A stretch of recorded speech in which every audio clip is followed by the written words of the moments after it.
Le silence est tombé sur le dîner après le deuxième coup de feu. Elle était au sol, le sang s'étalant sous elle, son corps entièrement tendu pour couvrir le sien. Ancienne marine. Elle savait parfaitement ce qu'elle faisait, et elle savait aussi ce que cela pouvait lui coûter. Le tireur avait pris la fuite. Le jeune marine qu'elle venait de sauver tenta de l'aider à se relever, mais elle l'arrêta aussitôt, qu'il vérifie d'abord les autres. C'était tout elle. 72 heures plus tard, tout le quartier l'entendit arriver. Le bruit des bottes, des dizaines de pas martelant l'asphalte, synchrones, impeccables, avançant dans sa rue habituellement silencieuse. Lorsqu'elle ouvrit la porte et vit leur visage, elle comprit une chose simple, les guerriers n'oublient jamais les leurs. Mais ce qui suivit dépassait largement la gratitude. Cela touchait à l'essence même du service, du sacrifice, et de ce refus absolu de laisser tomber un autre combattant, même quand la guerre est censée être terminée. Si vous pensez que certaines personnes sont nées pour protéger les autres, dites-nous d'où vous regardez cette histoire. Elle rappelle pourquoi les héros marchent parmi nous chaque jour, souvent sans que personne ne le remarque. Mais pour comprendre pourquoi Emily Carter a réagi si vite, pourquoi son corps a agi avant même que son esprit n'ait le temps de suivre, il faut revenir 3 jours en arrière. La sonnette au-dessus de l'entrée des urgences a retenti à 2 heures de l'après-midi, un mardi qui semblait ne jamais vouloir finir. Emily était à St. Luke's Medical Center, à Boone, en Caroline du Nord, depuis 14 heures d'affilée. Sa blouse était froissée, tachée, marquée par ce genre de garde qui laisse des traces bien plus profondes que sur le tissu. 3 arrêts cardiaques depuis sa prise de service à 4 heures du matin. Les 2 premiers avaient survécu. Le troisième, non. Il s'appelait Daniel Alvarez. 47 ans, père de 3 enfants, effondré au bord d'un terrain de football pendant le match de sa fille. Sa femme, Isabella, l'avait amené en hurlant, suppliant, exigeant des miracles qu'Emily ne pouvait pas offrir. Elle avait essayé malgré tout. Elle essayait toujours. Pendant 38 minutes, Emily avait enchaîné les compressions thoraciques pendant que la docteure Ellen Brooks annonçait les protocoles et que les infirmiers se relayaient quand ses bras cédaient. 38 minutes à lutter contre la mort avec pour seules armes la technique et un refus obstiné d'accepter l'inévitable. Le moniteur resta plat, les pupilles immobiles. L'homme ne revint pas. Décès constaté à 8h18. Après coup, Emily retira ses gants dans la salle de pause et resta assise, fixant un mur où quelqu'un avait scotché une affiche sur la persévérance. Le café datait de minuit. Elle s'en servit quand même, en serrant la tasse à 2 mains, comme si la chaleur pouvait chasser ce froid qui n'avait rien à voir avec la température. La docteure Brooks la trouva là 20 minutes plus tard. 23 ans de médecine lui avaient appris à reconnaître cette immobilité particulière, celle d'une infirmière qui rejoue chaque seconde à la recherche du choix qui aurait pu tout changer. « Rentre chez toi, Carter. Tu es là depuis hier après-midi. Tu tiens à peine debout. » Emily ne leva pas les yeux. « J'ai juste besoin d'1 minute. Ça va. » Brooks s'assit en face d'elle. « Non, ça ne va pas. Ça ne va jamais après qu'on en a perdu un. Sa femme est à la chapelle. Les enfants sont chez leur grand-mère. Tu as fait tout ce qui était humainement possible. » Emily croisa enfin son regard. Sa fille a 12 ans. Elle l'a vue tomber. Elle s'en souviendra toute sa vie. Brooks posa brièvement sa main sur celle d'Emily, puis se leva. « Ce poids-là n'est pas le tien. Rentre, dors, reviens demain, quand tu pourras vraiment aider quelqu'un, au lieu de te détruire pour ceux qu'on ne peut pas sauver. » Emily resta encore 10 minutes seule. Le café refroidit entre ses doigts. Elle ne le but pas. Elle avait juste besoin de tenir quelque chose. À St. Luke's, tout le monde savait qu'Emily Carter affichait le meilleur taux de survie des urgences. On savait que ses mains ne tremblaient jamais lors des codes, que là où d'autres perdaient bureau des pieds, elle restait d'un calme implacable. On savait qu'elle posait une perfusion sur un patient en arrêt en moins de 30 secondes, qu'elle pouvait intuber dans l'obscurité, maintenir quelqu'un en vie par pure volonté quand les statistiques disaient le contraire. Ce que personne ne savait, c'était d'où venaient ses compétences. Personne ne connaissait ses 2 déploiements en Afghanistan. Personne ne savait pour les 47 Marines sauvés sous une tente médicale secouée par les mortiers. Ni pour celui qu'elle n'avait pas pu sauver, celui qui s'était vidé de son sang dans ses bras pendant qu'elle refusait d'arrêter la réanimation, même quand tout était déjà fini. Emily travaillait à St. Luke's depuis 6 ans. En 6 ans, elle n'avait assisté à aucun after-work, refusé chaque anniversaire, chaque baby shower, chaque fête. Elle arrivait, faisait son travail avec une efficacité presque brutale, puis rentrait seule dans une maison où elle vivait avec ses fantômes, à l'abri des regards. Les autres infirmières la trouvaient distante, les internes intimidantes, les médecins titulaires indispensables. Personne ne l'appelait amie. L'infirmière, Laura Kim, avait essayé une fois, la deuxième année d'Emily. Elle l'avait rattrapé sur le parking après une garde et lui avait proposé un dîner, juste toutes les deux, sans pression. Emily l'avait regardé avec ce regard plat, mesuré, et avait répondu « Merci, mais non ». Laura n'avait jamais insisté, le message était clair. Emily Carter ne faisait pas de relations, elle faisait des connexions, et elle ne laissait personne s'approcher assez pour compter. C'était plus simple, plus sûr. On ne perd pas ceux qu'on ne s'autorise pas à aimer. Dans le vestiaire, Emily se changea. Sa jambe gauche la lançait, comme toujours après une longue garde. Elle attrapa son sac et sortit, prête à rentrer chez elle, seule. Sa jambe gauche la faisait souffrir, comme toujours après les longues gardes. Elle venait de passer 14 heures debout sur un fémur criblé d'éclats de métal, vestige d'une explosion d'IED survenue 8 ans plus tôt. L'orthopédiste qui avait examiné ses radios lors de son arrivée à l'hôpital était resté longtemps silencieux, avant de lui demander comment elle parvenait encore à marcher. Emily avait haussé les épaules. Elle s'y était habituée. Il avait proposé une intervention pour retirer les fragments. Elle avait refusé. Certaines blessures, on choisit de les garder. Le trajet entre l'hôpital et son quartier durait une vingtaine de minutes à travers le centre de Boone. Son pick-up, un vieux Chevrolet Silverado de 15 ans, portait encore une bosse sur la portière côté conducteur. Un accrochage sur un parking qu'elle n'avait jamais pris la peine de réparer. La radio restait éteinte. Ni musique, ni info, ni voix. Elle voulait le silence, celui qui suit une garde de survie quand on a tenu bon sans se briser. À 15 heures, un mardi de juillet, la circulation était fluide. La chaleur estivale alourdissait l'air. À l'horizon se dessinaient les montagnes Appalaches. C'était pour elle qu'elle avait choisi Boone en quittant la marine. Elle avait grandi ici. Ces reliefs représentaient le foyer dans un sens profond, quand tout le reste lui semblait étranger. Elle aurait pu rentrer directement chez elle. Elle aurait dû. L'épuisement lui engourdissait les os, ce genre de fatigue qui brouille la vue et ralentit la pensée. Mais le visage de Daniel Alvarez revenait sans cesse. Les cris de sa femme résonnaient encore dans sa tête. Avant de rentrer affronter des murs silencieux et une nuit sans sommeil, elle avait besoin d'une pause, d'un point d'arrêt. Dawson's Diner se trouvait à un carrefour à 3 miles de chez elle. Un de ces établissements qu'on retrouve dans toutes les petites villes américaines. Banquettes en vinyle rouge, carrelage noir et blanc. Enseigne au néon qui grésillait doucement et aurait eu besoin d'une réparation depuis longtemps. Le menu n'avait pas changé depuis 40 ans. Le café était fort, bon marché, servi dans des tasses en céramique assez épaisses pour servir d'armes improvisées si nécessaire. Emily venait ici après les gardes difficiles depuis 2 ans. Personne ne la dérangeait, personne ne posait de questions. Elle pouvait s'asseoir, boire son café, exister sans avoir à se justifier. La clochette au-dessus de la porte tinta lorsqu'elle entra. La climatisation la frappa de plein fouet après la chaleur de juillet. L'air était chargé d'odeurs de café, de graisse de bacon et de tartes. Il était 15h14. Le coup de feu du déjeuner était passé, le service du soir pas encore commencé. Ce moment suspendu où les dîners deviennent des refuges. Derrière le comptoir, Ellie Dawson versait du café à Frank Miller, installé sur son tabouret habituel, plongé dans la rubrique sport du Blue Ridge Daily. Ellie avait 67 ans et tenait le dîner depuis 43 ans. Elle connaissait le prénom de chaque habitué et l'histoire de la moitié de la ville. Ses mains, marquées par des décennies de travail, restaient étonnamment sûres. Frank avait 71 ans. Ancien du Vietnam, première division de cavalerie, engagé en 68 et 69, revenu dans un pays qui n'avait pas envie d'entendre son histoire.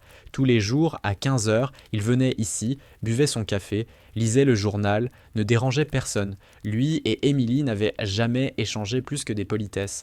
Mais elle reconnaissait cette posture maîtrisée, ce regard qui surveille même quand il semble ailleurs. Les vieux soldats se reconnaissent toujours. Rachel Moore circulait entre les tables, avec une efficacité rodée. 45 ans, 18 ans de service dans ce dîner, 2 enfants envoyés à l'université à force de pourboire et de volonté. Son sourire restait sincère. même en fin de journée. Elle avait ce talent rare de mettre les gens à l'aise sans jamais s'imposer. Dans la banquette d'angle près de la fenêtre, Evelyne et Thomas Parker partagèrent leur rituel du mardi. Une part de tarte au citron meringuée pour deux. Marié depuis 44 ans, Thomas laissait toujours Evelyne prendre la dernière bouchée. Ils se tenaient la main comme on respire, naturellement. Près des toilettes, 2 ouvriers du bâtiment occupaient une table, veste Carhartt couverte de poussière. Sean et Luke Walker débattaient bruyamment des chances des Carolina Panthers pour la saison à venir. Leur voix portait, mais personne ne s'en plaignait. C'était ce genre d'endroit.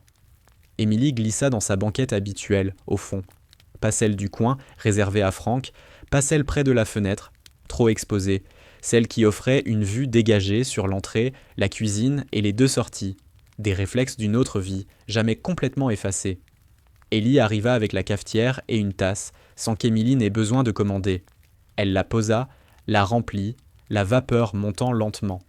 Grosse garde, hein ? Emily esquissa un sourire. Elles le sont toutes. Ellie pressa brièvement son épaule, un geste maternel, puis s'éloigna. Elle savait que certains clients venaient ici pour rester seuls avec leurs pensées. Le café était brûlant. Emily en serra la tasse à 2 mains, laissant la chaleur l'ancrer dans l'instant présent. Elle venait à peine de prendre sa première gorgée lorsque la clochette tinta de nouveau. L'homme qui entra portait un treillis désert encore poussiéreux dans les plis, un signe du corps des Marines sur la poitrine, grade de caporal au col. Un sac de sport usé pendait à son épaule. Il était jeune, 23 ans tout au plus, mais son regard était bien plus vieux.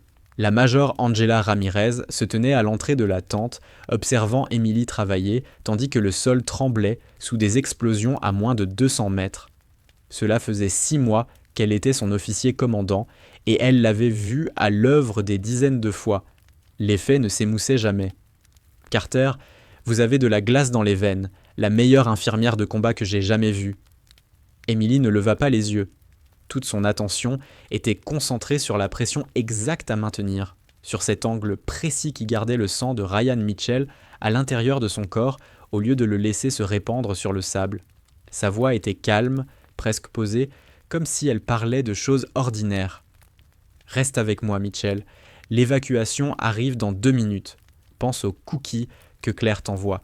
Imagine-toi rentrer chez toi et manger toute la boîte sans en laisser un seul. » Les yeux du jeune Marine étaient écarquillés par la douleur et la peur, mais un rire faible lui échappa. Elle en envoie toujours trop de toute façon. Emily sourit, même s'il ne pouvait sans doute pas le voir tant elle restait concentrée. « Voilà, continue de me parler, raconte-moi Claire. » Sa voix faiblissait, mais il s'accrochait. « On s'est rencontrés en 2e année, cours de chimie. Elle est nulle en chimie, mais je l'aidais à réviser. Les mains d'Emily ne bougèrent pas d'1 millimètre. On dirait que tu es un bon parti. Elle a de la chance. » Le bruit des rotors se fit plus fort au-dessus d'eux. L'assistant d'Emily avait déjà préparé 3 poches de O, négatif. Ses doigts la brûlaient à force de maintenir la pression, mais elle ne relâcha rien, pas avant que les médecins de l'hélicoptère soient là, avec un brancard, des pinces chirurgicales adaptées et la possibilité de l'emmener dans un véritable bloc opératoire. Mitchell s'en sortit. Emily le savait parce qu'elle suivait chacun de ses patients. Elle savait qu'il avait été opéré, puis transféré à Ramstein, en Allemagne. Qu'il était finalement rentré à Cincinnati où Claire l'attendait. C'était le 33e nom sur son décompte personnel. À la fin de son second déploiement, ce chiffre atteindrait 47. La major Ramirez n'exagérait pas en disant qu'Emily Carter était la meilleure infirmière de combat qu'elle ait jamais connue. Emily était exceptionnelle, peut-être trop, car être aussi efficace signifiait qu'on l'envoyait sans cesse dans des situations impossibles, qu'on lui demandait de sauver des gens là où sauver quelqu'un n'aurait jamais dû être envisageable. Pendant 2 missions, sur 18 mois, elle y parvint. Mais sauver des vies en zone de guerre a un prix qui n'a rien à voir avec les balles, les éclats ou les blessures visibles. Chaque vie sauvée devient un poids que l'on porte. Chaque vie perdue devient un fardeau qui tente de vous écraser. Emily portait plus de poids que quiconque ne l'imaginait. La nuit, dans sa couchette, quand l'adrénaline finissait par retomber, elle restait éveillée à énumérer des visages, 47 survivants. Elle connaissait chaque nom, chaque ville d'origine, chaque détail partagé pendant qu'elle se battait pour les maintenir en vie. Mais elle connaissait aussi les 12 autres. Le soldat Kim, avec sa plaie thoracique aspirante, mort sur la table. Le caporal Williams, vidé de son sang par un IED avant l'arrivée de l'évacuation. Le sergent Rodriguez, touché lors d'une mission de sauvetage, mort dans ses bras pendant qu'elle faisait un massage cardiaque sur un sol plus rouge que sable. 12 visages qu'elle n'oublierait jamais. 12 échecs qui, dans l'arithmétique cruelle de la culpabilité, pesaient les plus lourds que 47 réussites. Pourtant, aucun d'eux ne l'avait brisé. Cet honneur revenait à l'infirmier hospitalier de 3e classe, Ethan Callahan. Ethan avait été affecté au FOB Ridgeway en janvier, durant le second déploiement d'Emily. Il avait 24 ans, des cheveux sombres et un sourire facile qui semblait totalement déplacé dans un environnement de combat. La première impression d'Emily avait été sans appel. Trop jeune, trop optimiste, trop confiant. Elle lui avait donné 2 semaines avant que la médecine de guerre ne lui arrache ce sourire et ne le laisse aussi vide que les autres. Elle s'était trompée. Ethan Callahan avait un don. Il pouvait sortir d'une tente médicale après la perte d'un patient et trouver encore une raison de sourire. Il lançait des blagues atroces dans les pires moments. Des blagues qui n'auraient jamais dû faire rire mais qui y parvenaient parce que l'alternative aurait été de hurler. Tout le monde l'appelait chef. Il parlait sans cesse de l'école de cuisine qu'il intégrerait en rentrant, du restaurant qu'il ouvrirait, des recettes que sa mère lui envoyait depuis Seattle.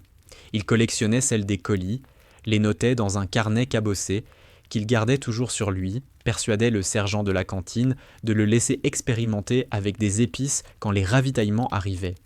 Il rendait le café buvable en y ajoutant du cacao récupéré dans les rations. De petits gestes de création dans un endroit pensé pour la destruction. Emily détestait qu'il la fasse rire, détestait la façon dont ses plaisanteries idiotes et son optimisme obstiné se glissaient sous ses défenses. Elle avait passé des mois à ériger des murs précisément pour éviter ce genre de lien. On ne survit pas à la guerre en s'attachant aux gens. On survit en restant détaché, professionnel, seul. Ethan ignora totalement ces murs.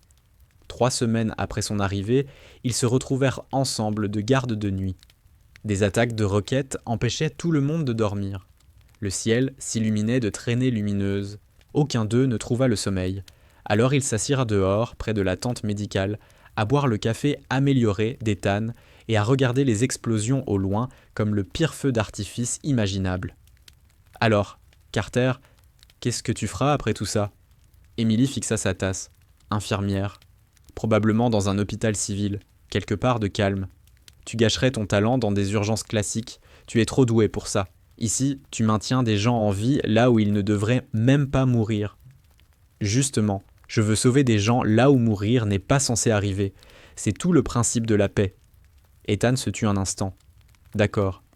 Mais tu sais qu'il n'existe pas de blessure normale, pas vrai ? La douleur reste la douleur. Le traumatisme reste le traumatisme. Tu continueras à sauver des vies simplement dans un autre cadre. Emily le regarda. Pour une fois, son visage était sérieux, dépouillé de son humour habituel. Peut-être, mais au moins, je n'aurais plus à les voir mourir sous des bombes. Elle ne dit pas ce qu'elle pensait vraiment. Au moins, je n'aurais plus à m'attacher autant. Au moins, je pourrais redevenir seule. Mais Ethan était déjà passé de l'autre côté, déjà au-delà des murs, déjà en train de devenir ce genre d'ami dont la perte ferait mal. 4 mois plus tard, ils étaient assis au même endroit, regardant un autre lever de soleil. Il leur restait 7 jours avant la rotation de retour, 7 jours avant de quitter cet endroit pour toujours. Ethan sortit son carnet de recettes usées, aux pages cornées. Il se mit à parler de son projet de restaurant. Un petit établissement, disait-il, 20 tables, pas plus. Une cuisine du Nord-Ouest Pacifique, des produits frais, des menus de saison. Ses yeux s'illuminaient quand il en parlait. Emily réalisa, avec une lucidité inconfortable, qu'elle ne l'avait jamais vu aussi passionné par autre chose que la nourriture. « Je suis sérieux pour l'investissement, Carter. Dans 5 ans, quand j'ouvrirai ce restaurant, tu en feras partie. Je suis une cuisinière catastrophique, Ethan. Justement, moi je cuisine, et toi tu empêches les clients de mourir étouffés par des arêtes. Partenariat parfait. » Emily éclata de rire malgré elle. « Tu as vraiment tout planifié. Plus que 7 jours ici, il faut bien avoir quelque chose à attendre. » Il marqua une pause, puis ajouta plus doucement. « On rentre tous les deux, Émilie, tous les deux. Je ne te perds pas et tu ne me perds pas.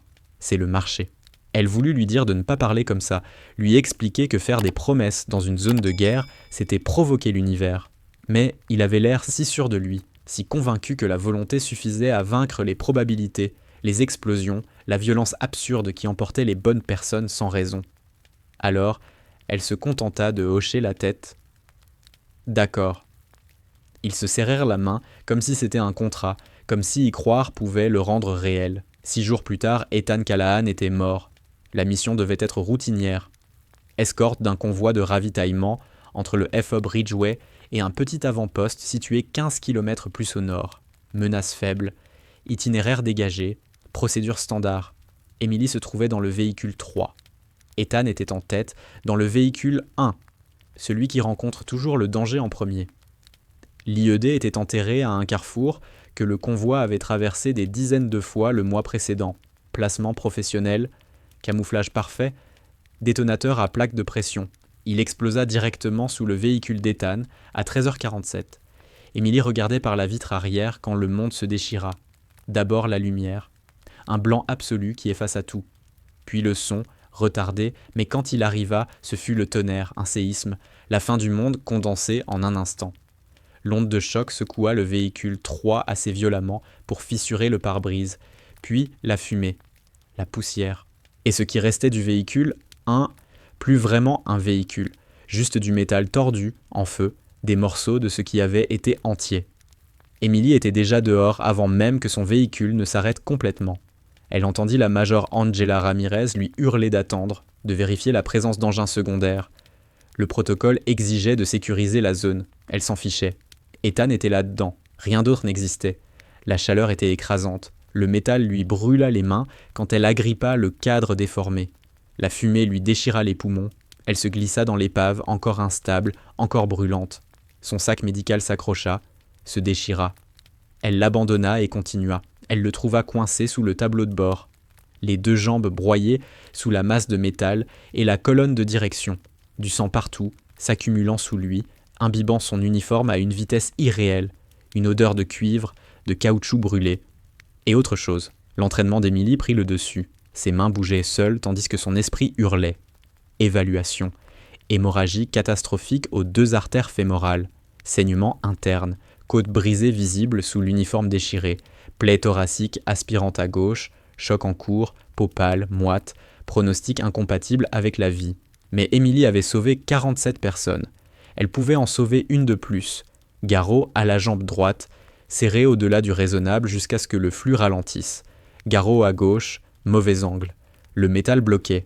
Impossible d'obtenir une pression efficace. Perfusion dans le bras droit. Les mains tremblaient. Elle manqua la veine une première fois, réussit à la seconde. Pression sur la poitrine, les 2 mains, le sang pulsant entre ses doigts à chaque battement. Ethan, reste avec moi. L'évacuation arrive. 3 minutes. Tiens bon. Ses yeux s'ouvrirent, accrochèrent à les siens. Il savait. Elle le vit immédiatement. Il savait ce qu'elle refusait encore d'admettre. Emily, sa voix était humide, du sang à ses lèvres. Tais-toi, économise-toi, tu vas t'en sortir, c'est le marché. Tu te souviens ?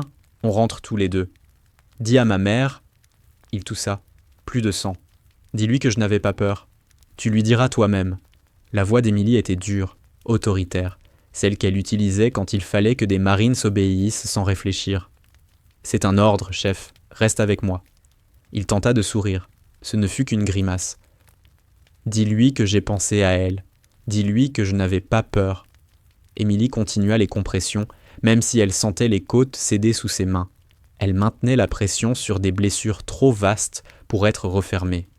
Elle continuait à lutter contre la mort, même si la mort avait déjà gagné, et qu'ils le savaient tous les 2.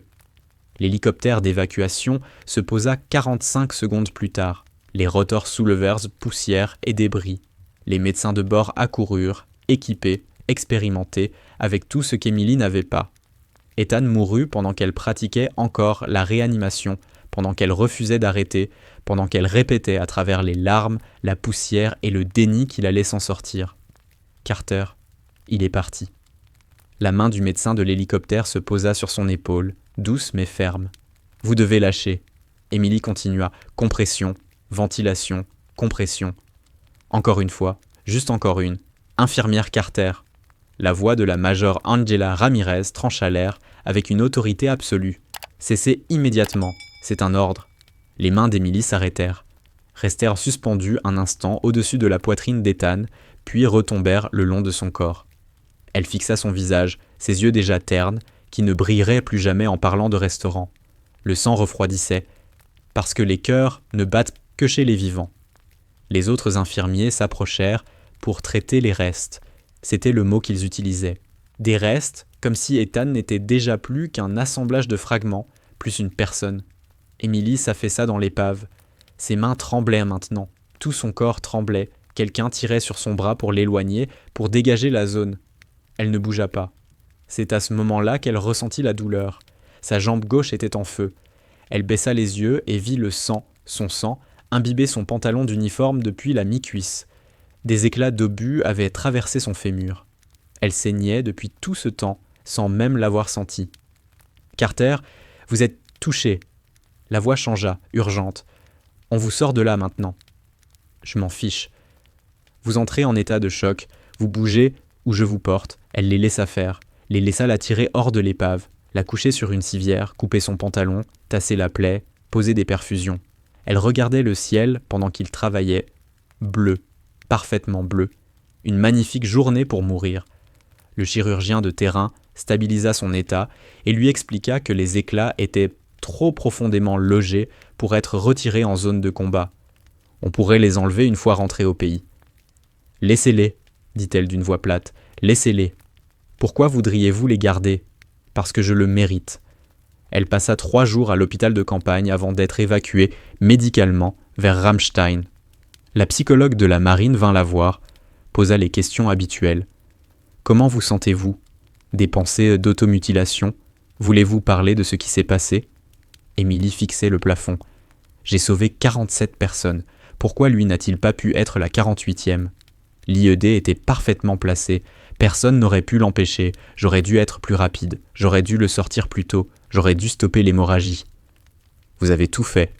Vous étiez vous-même blessé et vous n'avez pas cessé d'essayer. » Ce n'était pas suffisant. La psychologue prit des notes, recommanda un suivi psychologique une fois rentrée, suggéra qu'Émilie pourrait bénéficier d'échanges avec d'autres militaires ayant vécu une perte similaire. Émilie hocha la tête, accepta tout ce qui pourrait écourter la visite. 2 semaines plus tard, elle demanda sa démobilisation. La major Ramirez tenta de la retenir. « Vous êtes l'une des meilleures infirmières de combat que nous ayons. Le corps a besoin de gens comme vous. »« Je n'y arrive plus, » répondit Émilie. « Je ne peux plus les regarder mourir. Je ne peux plus porter d'autres visages. »« Que ferez-vous ?»« Infirmière. Hôpital civil. » Là où les gens ne meurent pas sous des bombes, ce qu'elle voulait dire, là où elle pourrait garder ses distances, là où elle ne s'attacherait pas assez pour se briser quand l'inévitable arriverait, là où elle pourrait survivre en restant seule. La marine accepta sa demande en septembre.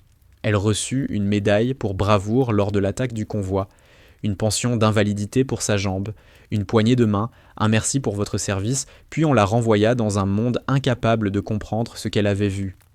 Emily Carter quitta l'Afghanistan avec des éclats d'obus dans le fémur et le sang d'Ethan sur un uniforme qu'elle brûla le jour de son retour. Elle repartit avec 47 vies sauvées qui ne comptaient plus face à une seule perte trop lourde. Elle repartit en se promettant de ne plus jamais tenir autant à quelqu'un, de ne plus jamais se rapprocher assez pour que la perte la détruise. Pendant 8 ans, elle tint cette promesse. Elle travailla à St. Luke's Medical Center, sauva des vies avec une compétence clinique et une distance émotionnelle implacable. Rentra seule chez elle, éleva des murs que personne ne pouvait franchir. Jusqu'à ce mardi après-midi où 3 hommes armés entrèrent dans un dîner et où un jeune marine en treillis désert était assis au comptoir, mâchant une tarte aux pommes qu'il ne goûtait pas. Et le corps d'Émilie se souvint de ce que son esprit avait tenté d'oublier pendant 8 ans. Elle se souvint comment évaluer une menace en une fraction de seconde, comment calculer angle, distance et probabilité plus vite que la pensée, comment être la seule chose entre un camarade et la mort. Et à cet instant précis, la promesse qu'elle avait faite 8 ans plus tôt se brisa complètement. parce que dans la fraction de seconde précédant la pression sur la détente de Logan Price, Emily Carter vit exactement ce qui allait se produire. Le chef des assaillants balaya le Dawson's Diner de son fusil d'assaut avec une précision professionnelle. Ses mouvements trahissaient une formation militaire. Emily reconnut aussitôt la manière de dégager les angles, la prise de l'arme, la posture façonnée par les instructeurs et la mémoire du corps. Ce n'était pas un amateur armé, c'était quelqu'un qui savait exactement ce qu'il faisait. Et c'est ce qui le rendait infiniment plus dangereux. Sa voix trancha le silence figé comme une lame. La caisse. Maintenant. Personne ne bouge et personne ne sera blessé. Logan Price avait 34 ans. 3 ans plus tôt, il avait été renvoyé du corps des Marines avec une radiation déshonorante pour vol. Ensuite, tout s'était effondré. Mauvaise décision, fréquentation pires encore, jusqu'au moment où le braquage à main armée lui avait semblé être la dernière option possible. Il se mouvait toujours comme un Marine, même s'il n'en avait plus le droit. Il portait encore l'entraînement, même s'il avait abandonné l'honneur. Derrière lui se tenait Evan Cole, 28 ans, tremblant à tel point que le canon de son pistolet vibrait dans sa main. C'était son premier braquage. La sueur rendait ses paumes glissantes sous les gants en latex. Sa respiration était trop rapide, trop courte. Chaque fibre de son corps lui criait que c'était une erreur, qu'il devait partir, que quelque chose de terrible était sur le point de se produire. Son doigt reposait trop près de la détente, beaucoup trop près. Le troisième homme, Brandon Knox, tressaillait sans cesse, animé par l'énergie chaotique de quelqu'un sous méthamphétamine.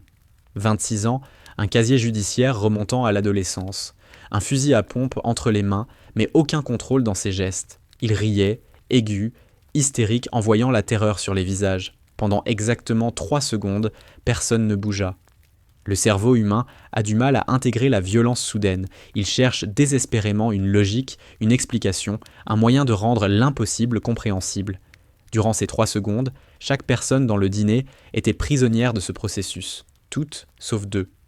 La main d'Emily avait déjà lâché sa tasse. Son corps s'était déjà penché vers l'avant dans la banquette, parce que 8 ans plus tôt, dans les déserts d'Afghanistan, on lui avait appris à reconnaître ce fragment de seconde pour ce qu'il était vraiment. L'instant juste avant que l'enfer ne se déchaîne. Au comptoir, la main de Daniel Foster glissa instinctivement vers sa hanche, un réflexe pur, cherchant une arme qui se trouvait à des milliers de kilomètres. Son corps se souvenait d'être armé. Son esprit, lui, n'avait pas encore intégré qu'il était un civil assis dans un dîner de Caroline du Nord, une part de tarte devant lui. Emily vit tout. La main de Foster qui bougeait, le regard de Logan Price qui suivait ce mouvement, la compréhension immédiate dans ses yeux. Un autre combattant entraîné. Une menace à neutraliser. Elle vit l'arme de Price pivoter vers Foster. Puis Evelyn Parker laissa échapper un souffle. Rien qu'un son minuscule, presque inaudible, celui qui surgit quand la peur traverse enfin l'état de sidération. Mais dans le silence tendu du dîner, c'était suffisant. Evan Cole sursauta. Son doigt tressaillit. Le coup de feu explosa dans la salle comme un coup de tonnerre dans un placard. La balle traversa une dalle du plafond acoustique juste au-dessus du comptoir. Des fragments retombèrent en pluie sur la tenue désert de Foster. Une poussière blanche se déposant sur ses épaules comme de la neige. Le bruit était assourdissant dans l'espace confiné, rebondissant sur les murs, les vitres, l'intérieur des crânes. Les oreilles sifflaient, les cœurs s'emballaient. Le temps se brisa en images figées de terreur pure. Evelyn hurla, aiguë, déchirant. Thomas Parker entoura sa femme de ses bras, couvrant son corps du sien. Un geste appris dans les exercices d'alerte aérienne de son enfance. La main de Rachel Moore vola à sa bouche. La cafetière lui échappa et se fracassa sur le sol en linoléum. Le liquide brûlant s'étalant en une flaque sombre. Sean et Luke Walker plongèrent sous leur table. Solides ouvriers, mais face à la violence, tout le monde obéit au même instinct, se cacher. Sean tira Luke vers le bas, tous deux s'aplatissant pour devenir aussi invisibles que possible. Frank Miller glissa de son tabouret et se laissa tomber au sol en un mouvement fluide, des réflexes du Vietnam encore intacts après 50 ans. Son journal se dispersa sur le carrelage en damier, sa tasse se renversa, le café s'écoulant entre les carreaux noirs et blancs. Derrière le comptoir, Ellie Dawson leva lentement les mains, paumes ouvertes, doigts écartés. 67 ans. Une vie traversée par les luttes pour les droits civiques, les crises économiques, les reprises, par ces décennies qui apprennent quand se battre et quand survivre. C'était un moment pour survivre. Ses mains restaient étonnamment stables, même si son cœur tentait de lui briser la poitrine. Logan Price se retourna brutalement vers Evan, la rage et la peur mêlées dans sa voix. « Bordel, Evan, c'était quoi ça ? Je n'ai pas fait exprès. » La voix d'Evan tremblait autant que ses mains. Elle a fait un bruit, j'ai juste réagi. Brandon Knox riait encore, ce rire aigu, chimique, provoqué par les substances inondant son cerveau. Son fusil à pompe décrivait de larges arcs incontrôlés. Aucune discipline, aucun contrôle. C'est génial, putain, c'est génial, regarde-les. Mais Emily ne regardait pas les braqueurs. Elle regardait Daniel Foster. Au moment du tir, il s'était figé. Pendant 1 seconde, il était de retour en Afghanistan. Là où un coup de feu signifiait contact, signifiait riposte immédiate. Son corps était prêt à agir, chaque muscle tendu pour le combat. Et le canon du fusil de Brandon Knox se déplaçait lentement vers lui. L'esprit d'Emily calcula à une vitesse qui court-circuitait toute pensée consciente. Knox était sous drogue, imprévisible, doigt sur la détente. Foster portait l'uniforme, entraîné, une menace évidente. Knox tirerait, pas par tactique, pas par stratégie, mais parce que le chaos plaisait à un cerveau chimiquement détraqué. Distance entre la banquette d'Emily et le comptoir, environ 4 mètres. Temps avant que le doigt de Knox n'appuie, 1 seconde et demie, peut-être moins. Angle de tir, ligne directe vers le torse de Foster. Résultat, mort. Si Emily ne bougeait pas, Daniel Foster allait mourir. Ce marine qui avait survécu à son déploiement, qui était rentré au pays, qui était assis dans un dîner en essayant de se rappeler le goût de la paix. Il mourrait en mangeant une tarte aux pommes, parce que son corps se souvenait de la guerre mieux que de la sécurité. 47 vies sauvées en Afghanistan. Une perte catastrophique. 8 années à fuir cet échec. 8 années à garder ses distances, à rester seul, à refuser de s'attacher. Et en 1 seconde et demie, tout cela ne signifiait plus rien. La voix d'Emily Carter traversa le chaos avec une autorité de commandement qu'elle n'avait pas utilisée depuis 8 ans. À terre. Ce n'était ni une suggestion, ni une demande. Un ordre. Prononcé avec ce ton qui fait obéir les Marines Navy sans réfléchir. Le ton qui porte à travers les tirs de mortier et sauve des vies quand chaque seconde compte. Toutes les têtes dans le dîner se tournèrent vers elle. L'arme de Logan Price pivota dans sa direction. Le fusil de Brandon Knox s'arrêta net en plein mouvement. Les mains tremblantes d'Evan Cole se stabilisèrent une fraction de seconde, parce que même en pleine panique, le cerveau humain répond à une présence d'autorité. Et Emily était déjà en mouvement. Elle jaillit hors de la banquette avec une puissance explosive. Sa jambe gauche hurla de douleur. Les vieux éclats de métal grinçaient contre l'os, mais elle les ignora. 4 mètres par qui, 4 mètres à parcourir. Aucun temps pour hésiter, aucun temps pour douter, seulement l'action, pure et totale. Foster la vit arriver. Ses yeux s'écarquillèrent. Reconnaissance, compréhension, horreur mêlée. Il comprit ce qu'elle allait faire. Sa bouche s'ouvrit pour crier non, pour l'arrêter, pour lui dire qu'il était entraîné, que c'était à lui de la protéger. Mais Emily était infirmière de combat. 2 déploiements, 47 vies de Shanghai sauvées et 8 ans de culpabilité de survivante la propulsaient en avant. Elle fut plus rapide. Elle le percuta comme un linebacker exécutant un plaquage parfait. Mouvement professionnel, épaules dans la poitrine, bras enserrant son torse, tout le poids de son corps le projetant en arrière et vers le sol. Pendant une fraction de seconde, ils furent en l'air, suspendus entre l'action et la conséquence. Puis, ils s'écrasèrent derrière le comptoir. Emily s'étala sur lui, s'élargissant au maximum. Ses bras couvrirent sa tête, son torse protégea sa poitrine, son corps devint un bouclier défendant ses organes vitaux avec les siens. Sous elle, Foster tenta de la repousser, d'inverser leur position. Chaque instinct en lui criait « Protège la civile, protège la femme, protège n'importe qui sauf toi-même ». La prise d'Emily se resserra. Sa voix, collée à son oreille, était féroce, absolue. « Reste au sol, c'est un ordre, Marine ». Le fusil de Brandon Knox tira, mais sa visée dévia. La drogue faisait trembler ses mains. Le mouvement soudain d'Emily l'avait surpris. Il abandonna le fusil et attrapa le pistolet de 9 mm à sa ceinture. Visa l'amas de corps derrière le comptoir, appuya sur la détente. La balle parcourut la distance en un clin d'œil. Emily sentit l'impact, avant même d'entendre le bruit. Une explosion de feu dans sa cuisse gauche, comme si on l'avait frappé avec une batte enflammée. La balle entra par l'arrière de sa jambe, déchira le muscle, s'enfonça dans son fémur, déjà fragilisé par les éclats vieux de 8 ans. L'os vola en éclats. Pas une fracture nette. 3 points de rupture distincts, irradiants depuis l'impact.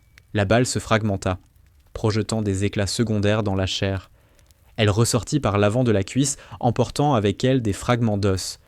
La douleur explosa dans son système nerveux avec une telle violence que sa vision se blanchit un instant. Chaque terminaison nerveuse hurlait dommages critiques, blessures catastrophiques.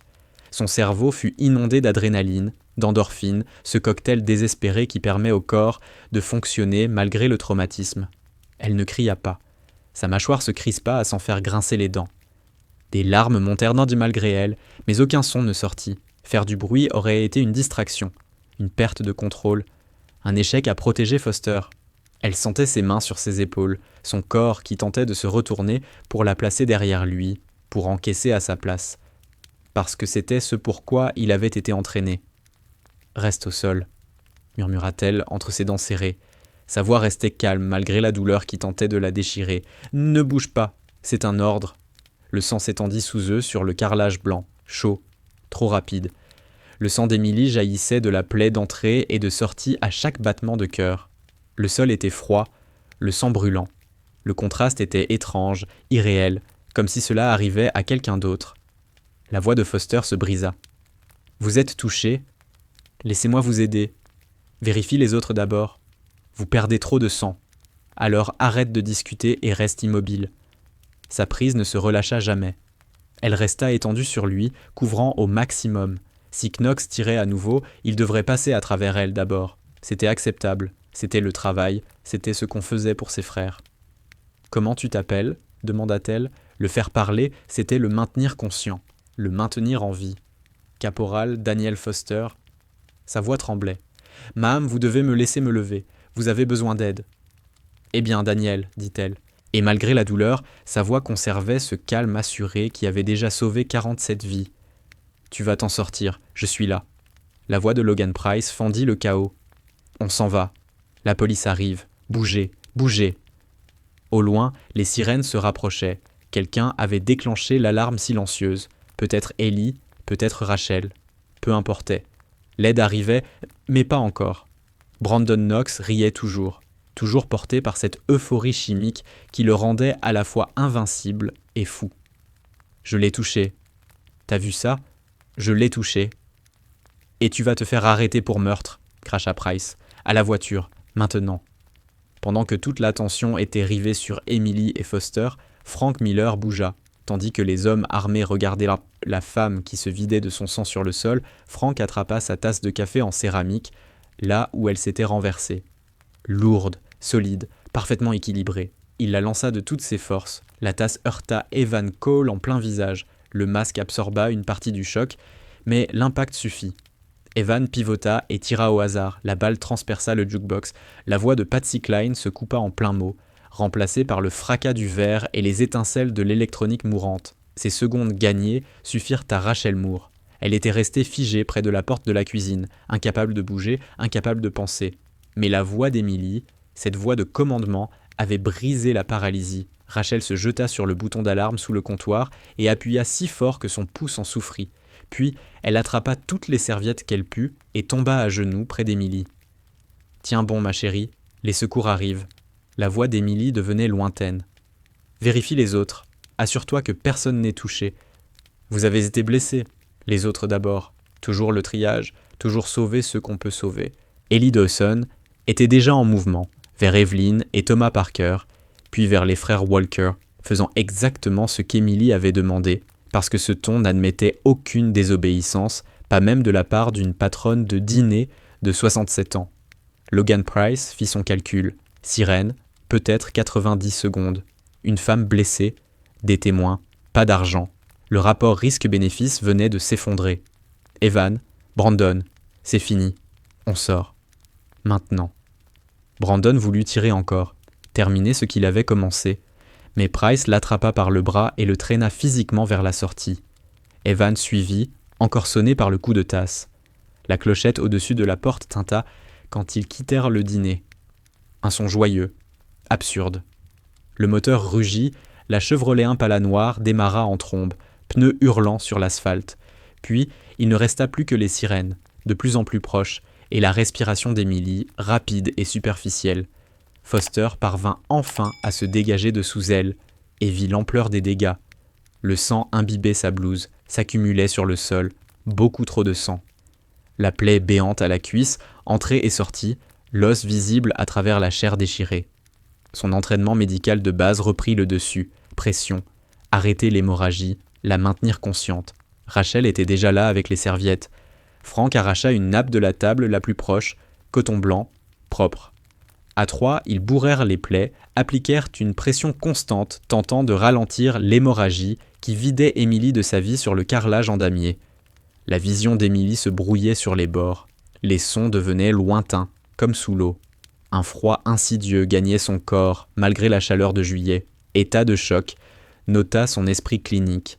Perte sanguine massive, atteinte probable de l'artère fémorale. Le visage de Foster apparut au-dessus d'elle. Un visage jeune, terrifié, vivant. « Restez avec moi, Mame. Les secours arrivent.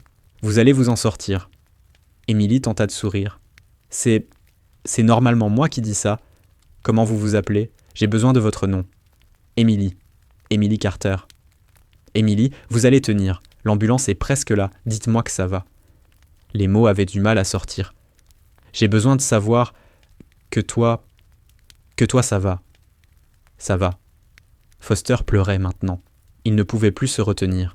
« Ça va. Grâce à vous, vous m'avez sauvé. »« Bien, c'est bien. » La voix d'Ethan lui revint en mémoire, 8 ans plus tôt, mourant dans ses bras. « Dis-lui que je n'avais pas peur. Elle n'avait pas pu le sauver. Pas assez vite, pas assez bien. Mais elle avait sauvé Foster. 48e vie. 8 ans trop tard, mais ça comptait. Ça devait compter. L'obscurité tirait sur elle. Elle se battit pour rester consciente, pour garder les yeux ouverts, pour voir Foster vivant encore une fois avant que le noir ne l'emporte. Des lumières bleues clignotèrent à travers les vitres du dîner. Portière qui claque, bottes courant, radio qui crépite. Les agents du bureau du shérif du comté de Watauga entrèrent armes levées. Sécurisation des lieux, description. Chevrolet Impala noir, 3 suspects armés et dangereux. Direction nord, route 74. Toutes les unités, soyez vigilantes. Les ambulanciers arrivèrent en trombe, matériel et brancard à la main, avec ce calme professionnel qui sert d'armure au secours. Le chef d'équipe s'agenouilla près d'Emily, évalua la blessure en quelques secondes. Plaie par balle au fémur gauche, hémorragie sévère, suspicion d'atteinte artérielle. Ses mains travaillaient avec une précision méthodique, pansement compressif, perfusion, Minerve par précaution. « Maham, vous m'entendez ? Restez avec nous. » Emily accrocha son regard. « Infirmière, marine, de déploiement. » L'expression du secouriste changea. Compréhension. Respect.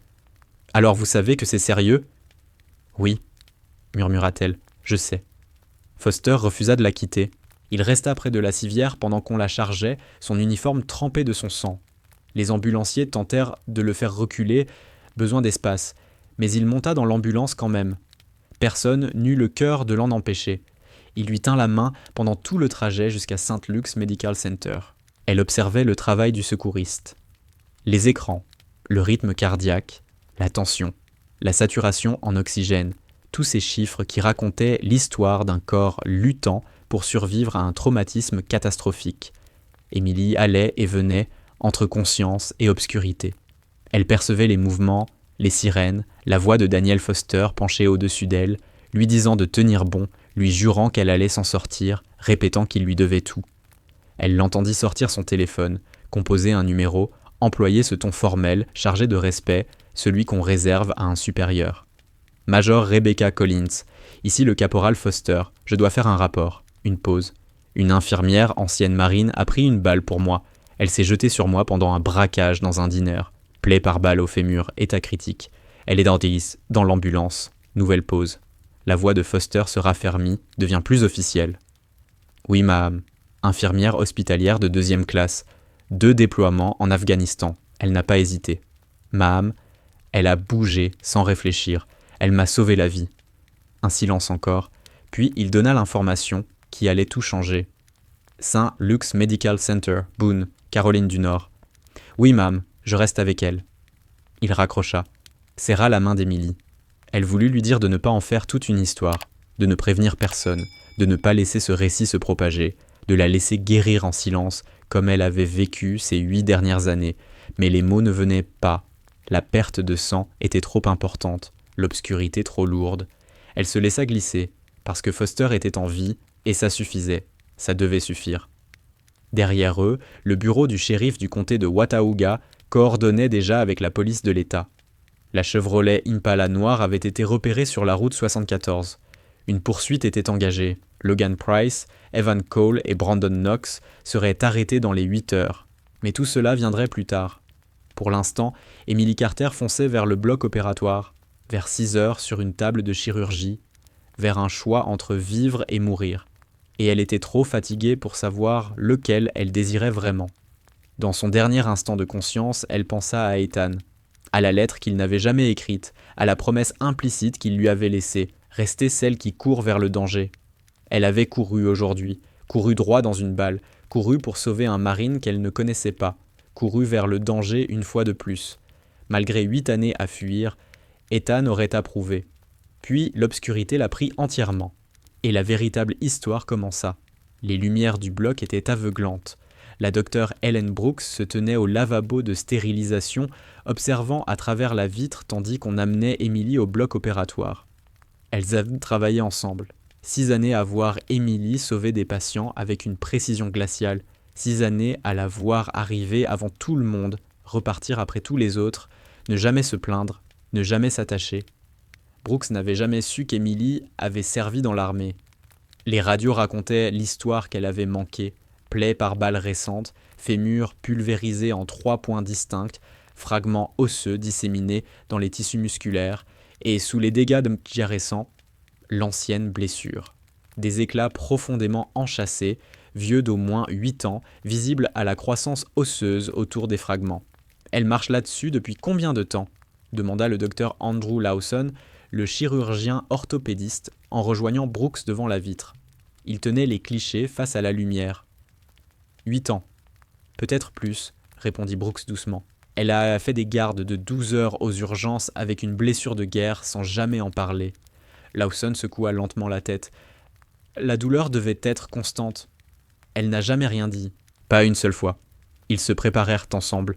Brooks parce qu'Emily était son infirmière et qu'elle serait damnée avant de laisser quelqu'un d'autre diriger cette opération. Lawson parce que la reconstruction du fémur était sa spécialité et que cette chirurgie exigerait toute son expertise. Emily était intubée, inconsciente, la jambe surélevée et préparée. L'anesthésiste surveillait des constantes encore stables mais inquiétantes. Tension basse, fréquence cardiaque élevée.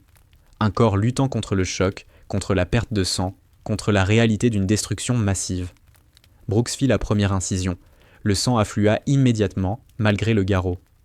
La balle avait ravagé les tissus avec la brutalité chaotique des traumatismes à haute vélocité. Rien de net, rien de propre, seulement de la destruction.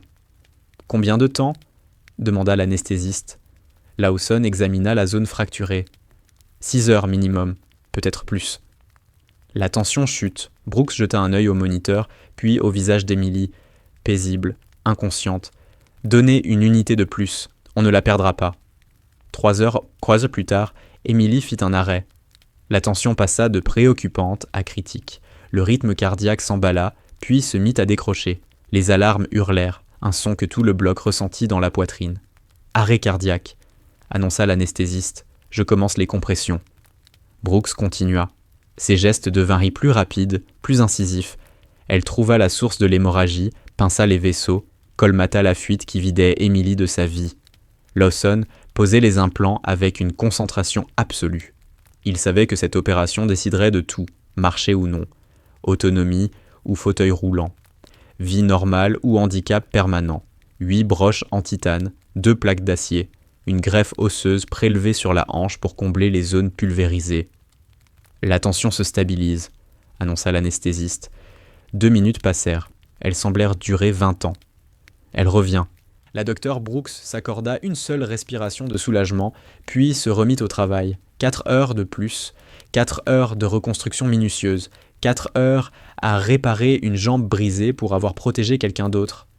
Lorsqu'ils refermèrent enfin, le soleil se levait sur Boone. Emily avait survécu à l'intervention. Resterait-elle capable de marcher sans séquelles majeures ? Seul le temps pourrait répondre. Dans la salle d'attente, Daniel Foster était assis dans le même uniforme trempé de sang depuis 10 heures. Le personnel lui avait proposé des blouses à 3 reprises. Il avait refusé à chaque fois. « C'est son sang », avait-il dit simplement à l'infirmière. « Je le garde jusqu'à ce que je sache qu'elle s'en sort. » Frank Miller arriva peu après minuit. Il entra dans la salle, encore légèrement tremblant, s'assit à côté de Foster sans demander la permission. Ils restèrent silencieux pendant 20 minutes avant que Frank ne parle. « J'étais au Vietnam, première cavalerie, 68, 69. J'ai vu beaucoup d'hommes courageux, beaucoup de héros. » Foster ne répondit pas. Il fixait toujours le tableau opératoire, le nom d'Emily à côté du bloc numéro 3. Voyant rouge encore allumé. Frank poursuivit. « Mais ce qu'elle a fait, c'est la chose la plus pure que j'ai jamais vue. Pas d'hésitation, juste l'action. C'est ça, un guerrier. » « Elle savait que j'étais militaire, » dit Foster. « Elle m'a appelé par mon grade. Comment ?» Frank esquissa un léger sourire. « Parce qu'elle est des nôtres, fiston. La tenue, l'attitude, ça ne ment pas. Elle t'a reconnu comme toi, tu l'aurais reconnu si tu avais regardé autrement. » Rachel Moore et Ellie Dawson arrivèrent à 1h du matin, toutes deux en larmes, toutes deux cherchant à savoir si Emily survivrait. Foster leur dit ce qu'il savait, c'est-à-dire presque rien, sinon que l'opération continuait et que l'absence de nouvelles et Yvonne était plutôt bon signe. Rachel s'effondra sur une chaise. Elle m'a dit de vérifier les autres d'abord. Elle était touchée et elle continuait à faire son travail.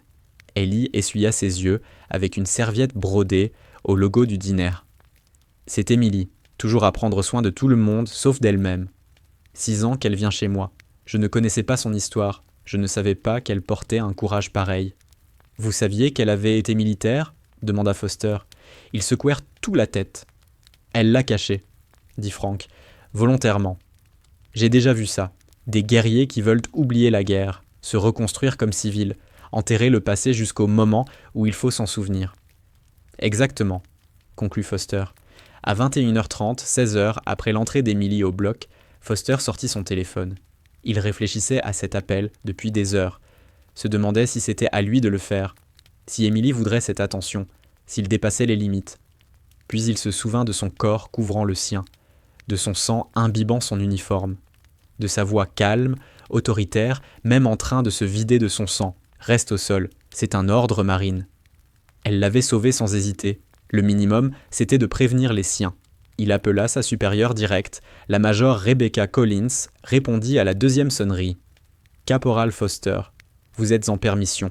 J'espère que c'est une urgence. »« Oui, madame. » Sa voix resta stable malgré l'émotion prête à la faire vaciller. « Je dois signaler un incident. »« Que s'est-il passé ? Êtes-vous blessé ? » ?»« Non, madame. Parce qu'une infirmière, ancienne marine, s'est jetée sur moi et a pris la balle. » Silence. Puis la voix de Collins, nette, concentrée.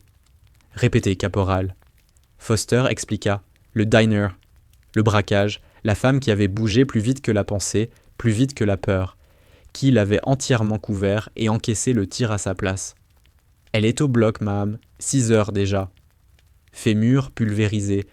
Elle a dit qu'elle était infirmière hospitalière, marine, de déploiement. Son nom ? Emily Carter. Un instant, caporal. Foster entendit le clavier. La respiration de Collins changeait, le moment précis où elle trouva ce qu'elle cherchait dans la base de données. Infirmière hospitalière de 2e classe Emily Carter. Sa voix s'adoucit, presque révérencieuse. 2 déploiements, province de Helmand, 2016-2017. 47 vies sauvées confirmées. Recommandation pour Silver Star. Réforme médicale, septembre 2017. Une pause. « Bon Dieu, caporal. Vous savez qui elle est ? » ?»« Oui, madame. Maintenant, oui. »« Quel hôpital ? » ?»« St. Luke's Medical Center. Boone, Caroline du Nord. »« Restez joignable. Cela va prendre de l'ampleur. » Elle raccrocha. Immédiatement, elle appela Quand le jeune. Sa voix portait ce poids particulier, celui des nouvelles importantes, celles qui doivent circuler. celles qui exigent une réponse. Ici la Major Rebecca Collins, division du personnel. Je signale un incident impliquant l'ancienne infirmière hospitalière Carter, Emily, réformée en 2017. Elle expliqua le braquage, le marine en service actif, la réaction immédiate, la balle dans le fémur, l'opération critique. Au bout du fil, le silence, puis « Une ancienne marine a pris une balle pour un marine en service ?» Affirmatif. Diffusé. Tous les Marines doivent le savoir. L'histoire se propagea dans le réseau du corps des Marines comme une décharge électrique.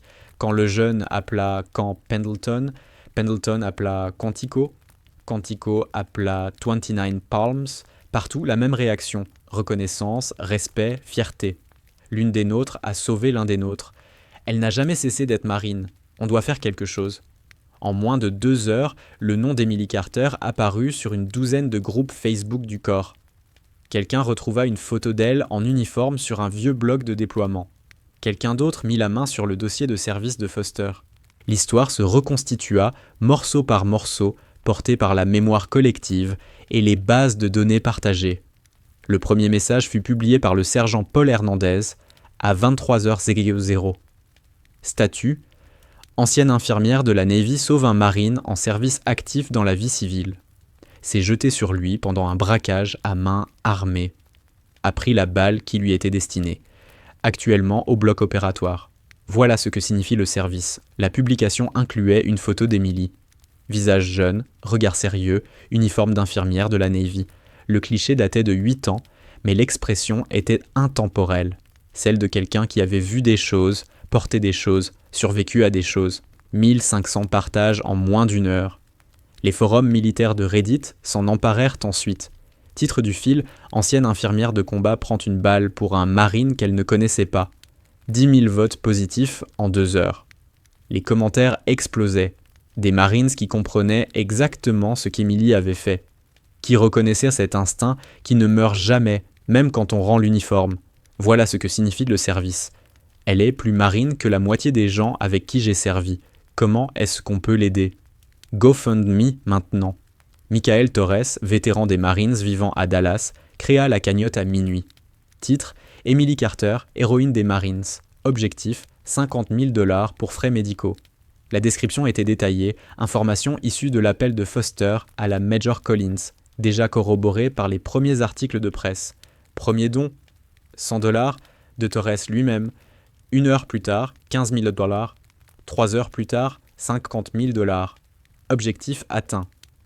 Au matin, la cagnotte dépassait les $120 000 envoyés par des Marines de tout le pays. Des hommes et des femmes qui n'avaient jamais rencontré Emily Carter, mais qui la reconnaissaient comme de la famille. Les médias locaux furent les premiers à relayer l'histoire.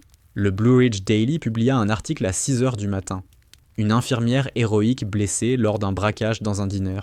Ancienne infirmière de combat sauve un marine. Les chaînes nationales suivirent, CNN, Fox, MSNBC, toutes racontaient la même histoire ou sous des angles différents, mais avec les mêmes détails impossibles à ignorer. Ancienne infirmière de combat. 2 déploiements, 47 villes à sauver, 8 ans de vie civile, une décision prise en une fraction de seconde, une balle, une vie épargnée. Foster refusa toutes les demandes d'interview. « Parlez-lui quand elle se réveillera », répondit-il. « C'est son histoire, pas la mienne. » Mais la Major Rebecca Collins avait déjà autre chose en tête. À 6h00, elle appela le sergent-major David Reynolds. « Sergent-major, vous avez entendu parler de Carter. Tout le corps est au courant. Qu'est-ce qu'on fait ? Je pensais qu'on devrait lui rendre visite. Combien de Marines ? Autant que possible. Elle l'a mérité. » Reynolds resta silencieux un instant. Quand est-elle censée sortir ? 72 heures, probablement.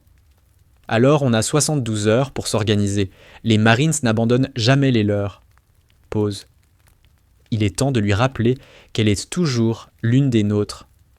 Emily se réveilla sous des néons aveuglants, au rythme régulier des bips de surveillance. Sa bouche était sèche comme un désert après l'intubation. La douleur irradiait depuis sa jambe, sourde, pulsatile, partout à la fois. Elle essaya de parler. Un murmure à peine audible. Le marine, il va... La docteure Helen Brooks apparut dans son champ de vision, le sourire chargé de soulagement. Émilie, tout va bien. Le Marine n'a pas une égratignure, grâce à vous. Les yeux d'Émilie se fermèrent un instant. Les autres? Tout le monde va bien, vous êtes la seule blessée. Bien, c'est bien. Brooks s'approcha davantage. Émilie, pourquoi vous ne nous avez rien dit? Rien dit de quoi? De votre passé militaire. Du fait que vous étiez une héroïne bien avant hier. La voix d'Émilie était à peine un souffle. Ce n'était pas pertinent. Si, ça l'était. Vous portiez des éclats dans cette jambe depuis des années. Vous faisiez des gardes de 16 heures avec une blessure de guerre sans jamais rien dire. Beaucoup de gens portent des choses, murmura Émilie. On continue à travailler. C'est normal. Brooks secoua la tête. Émilie, vous n'êtes pas normale. Vous êtes exceptionnelle. Et il y a une quarantaine de personnes dans la salle d'attente qui veulent vous voir. Émilie gémit faiblement. S'il vous plaît. Non. Trop tard. Vous êtes devenue célèbre. Les fleurs arrivèrent avant même qu'Émilie ne quitte la salle de réveil. Premier bouquet, l'équipe des urgences de St. Luke's Medical Center. Carte, à notre héroïne. Deuxième, de Frank Miller. Message simple, tu me rappelles pourquoi on sert. Troisième, de Foster. Aucun mot. Juste l'emblème du corps des Marines. À la fin de la journée, plus d'une centaine de compositions encombrèrent la chambre. Émilie les regardait avec l'expression inconfortable de quelqu'un qui avait passé 8 ans à éviter exactement ce genre d'attention. Le deuxième jour commença à 8h00 pile, avec l'arrivée de Foster. Uniforme propre cette fois, un livre à la main. The Things They Carried, de Tim O'Brien. Je me suis dit que ça pourrait vous plaire. Émilie le regarda depuis son lit. Caporal, vous n'êtes pas obligé d'être ici. Avec tout le respect, madame. Si.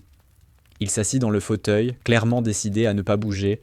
Ils restèrent silencieux pendant 1 heure. Émilie trop épuisée pour protester. Foster trop déterminée pour partir. Finalement, elle parla. Pourquoi avez-vous appelé votre commandement? Foster soutint son regard. Parce que ce que vous avez fait devait être connu. Je ne veux pas de reconnaissance. Je voulais juste aider. Trop tard, ma âme. Tout le corps est au courant. Et ils préparent quelque chose. Émilie ferma les yeux. Dites-moi qu'ils ne vont pas... Foster esquissa un sourire. Je ne gâcherai pas la surprise. Frank arriva dans l'après-midi avec du café de Dawson's Diner dans un thermos, parce que le café de l'hôpital était infect et qu'Émilie méritait mieux. Il s'assit à côté de son lit sans demander la permission.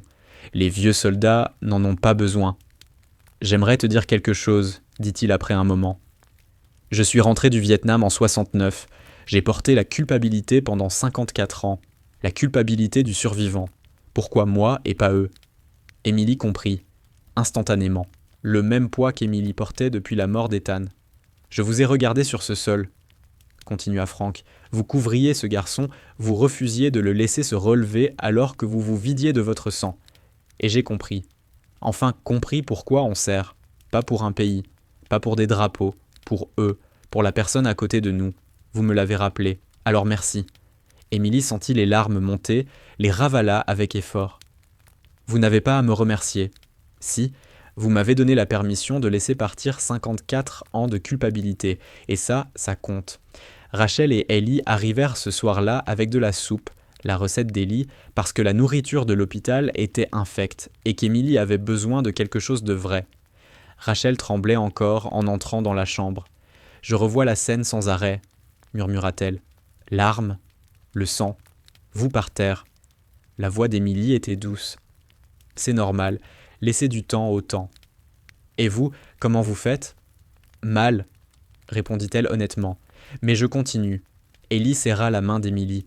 « On va installer quelque chose au dîner pour ce que vous avez fait. »« S'il vous plaît. »« Non, » commença Émilie. « Déjà fait, » coupa Ellie. « Vous rappelez aux gens que les héros existent, ça mérite d'être retenu. » Le 3e jour amena la visite qu'Émilie redoutait autant qu'elle l'espérait depuis 8 ans. Le coup à la porte fut léger, hésitant. La femme qui entra était petite, 68 ans, cheveux argentés, regard bienveillant, chargé d'une tristesse profonde. Elle tenait une enveloppe avec le respect de quelqu'un portant un objet précieux. « Catherine Carter ?» demanda-t-elle doucement. Émilie se redressa malgré la douleur. « Oui. Je m'appelle Margaret Callahan. Je suis la mère d'Ethan. » Le monde s'arrêta. 8 années de deuil, 8 années de culpabilité, 8 années à porter la mort d'Ethan comme une pierre dans la poitrine. Tout s'effondra d'un coup. « Madame Callahan !» La voix d'Émilie se brisa. « Je suis désolé. J'ai tout essayé. Je n'ai pas pu le sauver. » Margaret s'approcha du lit. « Je sais. Je sais que vous avez tout fait. J'aurais dû être plus rapide. J'aurais dû arrêter le saignement. J'aurais dû... » Margaret prit sa main. « Émilie, je vous cherche depuis la mort d'Ethan. J'ai essayé de vous retrouver pour vous donner quelque chose. » Elle tendit l'enveloppe, usée, pliée par 8 années à être transportée partout. Le nom d'Émilie inscrit sur le devant dans une écriture qu'elle aurait reconnue entre mille. « Il a envoyé cette lettre à la maison la semaine précédant sa mort, » dit Margaret à voix basse. « Il a demandé que, s'il lui arrivait quoi que ce soit, on vous la remette. » Les mains d'Émilie tremblaient trop pour l'ouvrir. Margaret l'aida, déplia les pages. Émilie lut les mots que son meilleur ami avait écrits en sachant qu'il pourrait ne jamais rentrer. La lettre disait tout ce qu'Émilie avait besoin d'entendre et qu'elle n'avait jamais réussi à croire. La voix d'Ethan était là, claire sur le papier, son refus catégorique qu'elle se blâme, son exigence qu'elle cesse de porter sa mort comme un fardeau, son ordre de continuer à être celle qui court vers le danger, qui se bat pour des inconnus, qui refuse d'abandonner. Émilie lut une fois, puis encore une fois, puis Margaret la serra contre elle pendant que 8 années de chagrin trouvaient enfin une issue. Émilie sanglota comme elle ne s'était jamais autorisée à le faire depuis qu'Ethan était mort dans ses bras. Des pleurs bruyants, incontrôlables, venus d'un endroit plus profond que les mots. « Il n'avait pas peur », murmura Margaret. « Ses derniers mots parlèrent de vous. Il a demandé à l'aumônier de vous dire que vous aviez tout fait comme il fallait. » Émilie ne pouvait pas parler. Elle pleurait, tenait la lettre, se laissait tenir comme un enfant blessé par une mère qui comprenait. Quand les larmes se tarirent enfin, Margaret parla de nouveau. « Il serait tellement fier de vous, de ce que vous avez fait dans ce dîner, de la personne que vous êtes devenue. Vous avez tenu votre promesse, Émilie. Vous avez continué à courir vers le danger. » Émilie la regarda. « J'ai échoué avec lui. » Margaret secoua la tête, ferme. « Vous en avez sauvé 47 autres. Et il y a 3 jours, vous en avez sauvé un de plus. C'est l'héritage d'Ethan, à travers vous. » Ce soir-là, Laura Kim apparut à la porte, visiblement dépassée. « Émilie, il faut que vous sachiez quelque chose. Il y a environ 200 personnes dans le hall. » Émilie cligna des yeux. « Quoi ? Des Marines, des vétérans, des équipes de télévision. Votre histoire est partout. » Laura lui montra son téléphone, le visage d'Émilie sur les sites d'infos. Émilie Carter en tendance sur les réseaux. Montant de la cagnotte, 283 000 $. Émilie fixa l'écran. « Mon Dieu. L'hôpital reçoit des appels toute la journée. Émissions du matin, journaux, tout le monde veut vous interviewer. » « Non. Aucun entretien. Aucune déclaration. Rien. » Laura hésita. « Il y a autre chose. La major Rebecca Collins a appelé depuis quand le jeune. Elle sera ici demain matin avec quelques Marines qui souhaitent vous rencontrer. » Un nœud se forma dans l'estomac d'Émilie. « Combien ? Quelques ?» Laura sourit. Elle n'a pas précisé. Mais quand les Marines disent « quelques », ça veut généralement dire plus que vous ne l'imaginez. Cette nuit-là, Émilie ne dormit pas, malgré les antidouleurs. Elle relut la lettre d'Ethan encore et encore. Ses mots sur le fait de continuer, de courir vers le danger, de ne pas laisser sa mort la rapetisser. Elle l'avait fait pendant 8 ans, aux urgences, dans ce dîner. Peut-être qu'Ethan avait raison, peut-être avait-elle tenu sa promesse sans s'en rendre compte. Demain, elle affronterait ce que quelques Marines lui signifiaient réellement. Mais cette nuit-là, tenant la lettre d'Ethan contre elle, Émilie Carter sentit pour la première fois qu'elle pouvait peut-être se pardonner. Peut-être que sauver Foster comptait. Peut-être que tout comptait. Peut-être qu'elle n'était pas un échec. Le 4e jour commença par un bruit qui n'avait rien à faire dans un quartier résidentiel calme à 6 heures du matin. Le martèlement rythmique de bottes sur l'asphalte. Des dizaines de bottes frappaient à l'asphalte en parfaite synchronisation. Le son que chaque marine reconnaît dans son sommeil. Celui qui s'infiltre dans les eaux pendant l'instruction et ne vous quitte jamais. Émilie se réveilla à ce bruit. D'abord la confusion, puis la reconnaissance, puis l'incrédulité. Elle se hissa hors du lit, attrapa ses béquilles et boita jusqu'à la fenêtre. Chaque pas envoyait une douleur fulgurante dans sa jambe reconstruite, mais elle ne la remarquait presque pas. Elle écarta le rideau et cessa de respirer. Sa rue était remplie de Marines, 50 au moins en tenue de cérémonie, uniforme impeccable, médailles brillant dans la lumière dorée du matin, alignés en formation parfaite.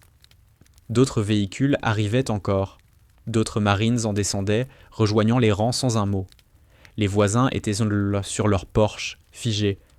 Certains avaient la main devant la bouche, d'autres pleuraient ouvertement.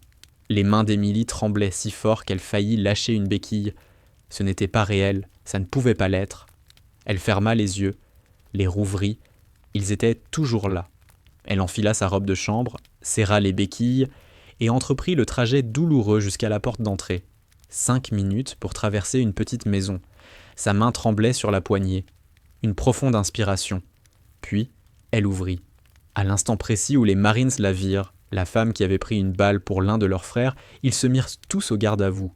En une seule fois, le bruit claqua comme le tonnerre. Synchronisation parfaite, respect absolu. Le caporal Daniel Foster s'avança hors de la formation, tenue de cérémonie impeccable, visage sérieux mais empreint de chaleur. « Ma'am !» Émilie se mit à pleurer avant même de pouvoir l'en empêcher. « Caporal Foster, vous n'aviez pas besoin de faire ça. Avec tout le respect, ma'am, si, et il y a plus. » La major Rebecca Collins s'avança à son tour, port droit. Voix de commandement qui porta sur toute la rue silencieuse. « Marines, présentez, armes !» 50 bras se levèrent pour saluer, exactement au même instant. Le son, le mouvement, la précision frappèrent Émilie comme une onde de choc. Elle tenta de rendre le salut et manqua de tomber. Foster la rattrapa, la stabilisa. « Repos, avant que vous ne vous écrouliez, » dit la Major Collins. Sa voix vibrait d'une émotion à peine contenue. Puis elle s'adressa directement à elle. « Emily Carter, il y a 8 ans, vous avez quitté l'uniforme. Mais vous n'avez jamais cessé d'être marine. Il y a 4 jours, vous l'avez prouvé d'une manière qui nous humilie tous. Vous n'avez pas hésité, vous n'avez pas calculé, vous n'avez pas considéré le prix à payer. Vous avez vu un marine en danger et vous avez agi. C'est l'idéal le plus élevé du corps des marines incarné en 3 secondes de courage pur. Les Marines n'abandonnent jamais les leurs. Vous avez honoré ce principe quand cela comptait le plus. Aujourd'hui, nous sommes ici pour vous dire quelque chose d'aussi important. Les Marines n'abandonnent pas les leurs non plus. Pas quand vous êtes blessé. Pas quand vous êtes en convalescence. Jamais. Vous avez quitté le service actif, mais le service actif ne vous a jamais quitté. Vous êtes l'une des nôtres. Vous le serez toujours. Les présentations commencèrent. Un à un, des Marines s'avancèrent avec des présents dont la valeur dépassait de loin les objets eux-mêmes. Le sergent Luis Mendoza lui remit un drapeau américain soigneusement plié. « Il a flotté au-dessus de Camp-le-Jeune en votre honneur, ma'am. » Émilie le prit à 2 mains tremblantes. « Je ne mérite pas ça. »« Vous l'avez mérité il y a 4 jours, et chaque jour avant. » La caporale Rachel Owens s'avança ensuite avec une vitrine. À l'intérieur, l'insigne de l'ancienne unité d'Émilie, celui des Marines qu'elle avait sauvés à Kandahar. « Ma'am, il voulait que vous sachiez qu'ils se souviennent. » Émilie vit la plaque. 47 noms gravés, date, grade, unité. Toutes les vies qu'elle avait sauvées, tous ceux qui étaient rentrés chez eux grâce à elle. Elle pleurait trop fort pour parler. Le gunnery sergent Victor Hale lui remit ensuite une couverture cousue à la main. « Des familles de Marines l'ont faite, ma'am. Chaque carré représente une famille. Chaque carré dit merci. » Émilie la déplia. Des messages brodés couvraient chaque centimètre. Héroïne, sœur, ange gardien, l'une des nôtres. Son poids ressemblait à de l'amour devenu tangible. Foster s'avança en dernier. « Ma'am, le corps n'a pas pu organiser ça assez vite. Mais les Marines, individuellement, oui. » Il lui tendit une enveloppe. À l'intérieur, un chèque. 447 000 $. Émilie resta figée. « Je ne peux pas accepter ça. » Déjà versé sur un compte à votre nom, ma'am, pour les frais médicaux, la rééducation, pour ce dont vous aurez besoin. 287 000 Marines ont donné, du simple soldat jusqu'au général, parce que vous êtes de la famille. La Major Collins reprit la parole. Marines, armes aux pieds. Les saluts de retombèrent à l'unisson. Puis, un par un, ils s'approchèrent. Plus comme une formation, comme des individus. Chacun voulut remercier Émilie personnellement. Foster en premier. « Je vous dois la vie, je n'oublierai jamais. Émilie lui serra la main. « Vous ne me devez rien. Avec respect, je vous dois tout. » Cela dura 90 minutes. 90 minutes de poignées de main, d'embrassades, de larmes. 90 minutes à entendre qu'elle comptait, qu'elle avait de la valeur, qu'elle faisait partie des leurs. Quand le dernier Marine partit, Émilie était épuisée, physiquement et émotionnellement. Laura l'aida à rentrer. La maison était pleine. De fleurs, de nourriture, de cadeaux, de preuves concrètes de communauté et de soins. Émilie s'effondra dans le fauteuil inclinable flambant neuf que les Marines avaient livré. Dans une main, la lettre d'Ethan. Dans l'autre, le drapeau plié. Pour la première fois depuis 8 ans, elle eut le sentiment d'appartenir à quelque part. 6 mois plus tard, Émilie entra au palais de justice du comté de Buncombe avec une canne au lieu de béquille. La boiterie était permanente, mais elle avait appris à composer avec. Les broches en titane se devinaient sous la peau lorsqu'elle marchait. Elle ne les cachait plus. Les 3 hommes qui avaient pulvérisé son fémur étaient assis à la table de la défense en combinaison orange. Logan Price, Evan Cole, Brandon Knox, ils avaient été arrêtés en moins de 8 heures.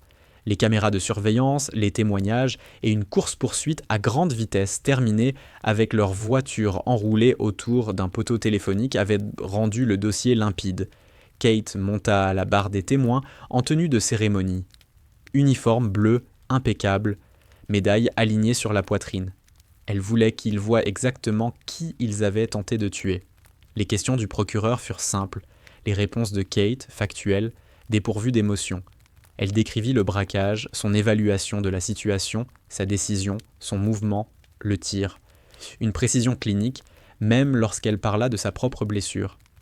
« Madame Morrison, pourquoi avez-vous agi ?»« Parce que le caporal Foster était en danger. »« Essayez-vous d'être une héroïne ?»« Non, j'essayais de sauver une vie. C'est mon métier. Ça l'a toujours été. » L'avocat de la défense tenta une autre approche.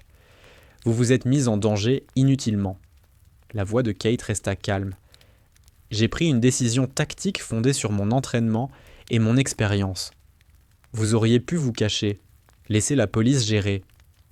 Le caporal Foster serait mort si j'avais attendu la police. Donc vous vous placez au-dessus de la loi ?»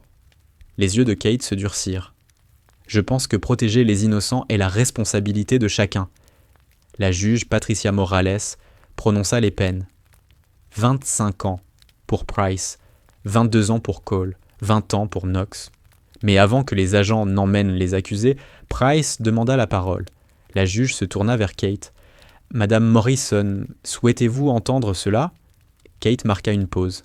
Réfléchit. « Oui. » Price se leva. « Votre honneur, j'étais marine autrefois. Réformée pour vol, j'ai tout perdu. Quand j'ai vu ce qu'elle a fait, se jeter sur lui, j'ai fui. Pas par peur de la police. J'ai fui parce que je me suis souvenu de ce que signifiait être marine. De qui j'étais censé être. » Il regarda Kate. « Je ne peux pas demander pardon, mais je voulais que vous sachiez, dans mon pire moment, vous m'avez rappelé qui j'aurais dû rester. » Kate se leva lentement, s'appuya sur sa canne, marcha vers lui. La sécurité se tendit. La salle entière retint son souffle. Elle s'arrêta à 1 mètre de lui. Il n'est jamais trop tard pour retrouver son chemin, même d'ici, même depuis une prison. L'uniforme ne fait pas le marine. Ce sont les choix. Faites de meilleurs choix, Price. Elle se détourna. « Semper Fi, ma'am » lança-t-il derrière elle. Kate s'arrêta, se retourna légèrement. « Semper Fi, Marine » 18 mois après la fusillade, Kate se tenait devant 200 personnes lors de la cérémonie d'inauguration de la fondation Catherine Morrison pour les guerriers blessés. Le bâtiment était modeste, offert par une organisation locale de vétérans.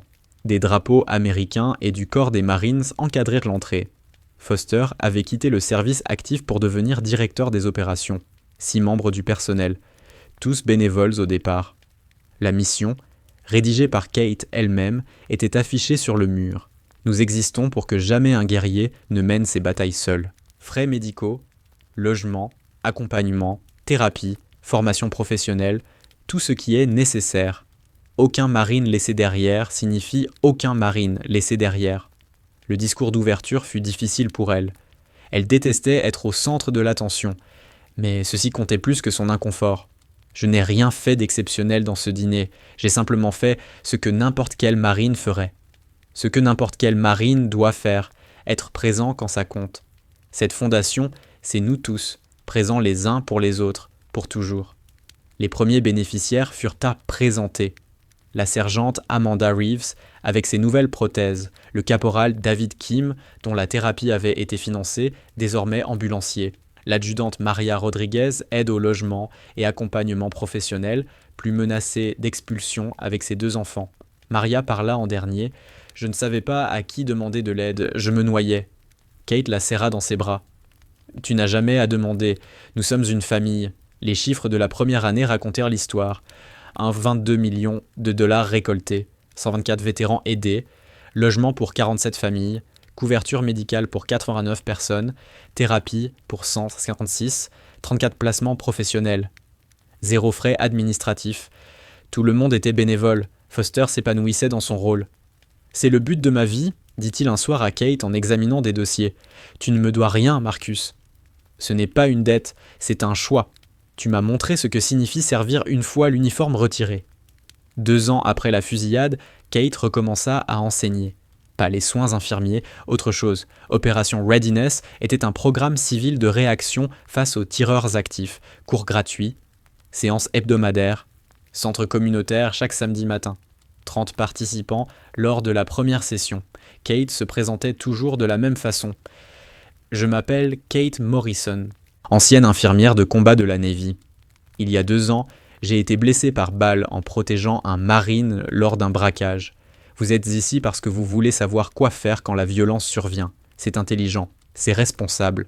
Le programme était simple, fuir, se cacher, combattre. Mais Kate enseignait quelque chose de plus profond, la psychologie de la violence, la paralysie de la peur, la mémoire musculaire créée par l'entraînement, le fait que décider maintenant ce que l'on fera alors fait la différence entre survivre et mourir. La violence arrive plus vite que votre cerveau ne peut l'analyser. Vous n'aurez pas le temps de réfléchir, seulement celui d'agir selon ce que vous vous êtes entraîné à croire. Après la première séance, une étudiante resta. Olivia Martinez, 22 ans, étudiante à l'université. « Est-ce que je peux vous parler ?» Elles s'assirent d'un seul dans la salle vide. L'histoire d'Olivia sortit par à-coups. Fusillade sur le campus l'année précédente. 11 morts. Elle était restée figée, avait regardé. Incapable de bouger, la culpabilité la dévorait. Kate lui prit la main.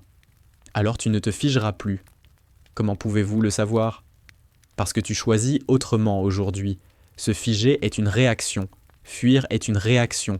Tu es en train d'en entraîner une nouvelle. Et la prochaine fois, que Dieu nous en garde, tu te souviendras de ce moment, de ce choix. » 6 mois plus tard, Olivia revint sans prévenir. Kate était en plein cours quand elle entra. Le visage d'Olivia avait changé, plus stable, plus assuré. Après le cours, elle raconta ce qui s'était passé. Braquage à main armée, épicerie de nuit. Avant-hier, 8 clients. Je les ai tous emmenés dans l'arrière-salle, j'ai verrouillé la porte, appelé la police. Personne n'a été blessé. Sa voix tremblait, mais ses yeux tenaient. J'entendais votre voix dans ma tête, dit-elle à travers ses larmes. Ne te fiche pas. Agis. Alors j'ai agi. Merci. Kate pleurait aussi. Tu t'es sauvée toi-même. Je t'ai juste donné la permission de croire que tu en étais capable. Olivia devint assistante formatrice. Le programme grandit. 5 ans plus tard, Opération Readiness était présent dans 12 villes de Caroline du Nord. 10 847 personnes formées, 5 sauvetages confirmés, des vies épargnées parce que, dans un moment critique, quelqu'un avait su quoi faire. 5 ans après la fusillade, ils se retrouvèrent chez Maggie's Diner, le jour anniversaire, même banquette, même table, les mêmes personnes que ce mardi-là, et quelques autres devenus famille depuis. Le dîner avait été rénové, mais certains détails étaient restés. Une plaque en laiton sur le mur commémorant l'acte de Kate, le trou de balle conservé derrière une vitre. Des photos retraçant le chemin parcouru, de ce mardi terrible jusqu'à aujourd'hui. Autour de la table, Kate, Marcus, Frank, Beth, Maggie, Linda O'Brien, Olivia Martinez et Grace Bennett, la mère de Tyler, invitée par Kate. Présence inconfortable, mais sincère. Maggie servit le café. Chaque année, je travaille ce service. Je me souviens du bruit, du sang et de la pensée que tu allais mourir. Kate sourit faiblement. Gêne de marine, têtu, Marcus rit. Têtu est un euphémisme, Maham. Frank parla doucement. J'ai porté la culpabilité pendant 54 ans. Pourquoi, moi, j'ai survécu au Vietnam quand de meilleurs hommes n'ont pas eu cette chance? En te regardant ce jour-là, j'ai compris. On survit pour eux, pour les gens qu'on peut encore aider. Linda tenait la photo de Ryan. Il aurait adoré ça. Vous tous, cette famille que tu as construite. La voix de Kate était basse. C'est lui qui l'a construite, à travers sa lettre, en me disant de continuer. Beth essuya ses yeux. J'ai encore des cauchemars. Mais je me souviens aussi que tu nous as tous sauvés. Pas seulement Marcus, tous, parce que tu nous as montré à quoi ressemble le courage. Marcus donna des nouvelles de la fondation. Le 500e vétéran, aidé le mois dernier. 20 salariés maintenant. Des antennes dans 6 États. Tout ça grâce à ce que vous avez commencé, Maham. Kate secoua la tête. Ce que nous avons commencé. Vous avez quitté le service actif pour ça, dit-elle. La meilleure décision de ma vie, à part manger cette tarte ce jour-là. Ils rirent tous. La tension se brisa. Ils mangèrent, parlèrent, se rappelèrent. Grace remercia Kate encore une fois pour les visites en prison, pour avoir offert à son fils l'idée que la rédemption était possible. « Il a changé, dit-elle, vraiment changé. Il suit des cours, aide d'autres détenus, parce que vous lui avez montré de la miséricorde quand il méritait le jugement. Tout le monde mérite une chance de retrouver son chemin, répondit simplement Kate. Ce soir-là, Kate donna son cours du samedi. 50 élèves, désormais.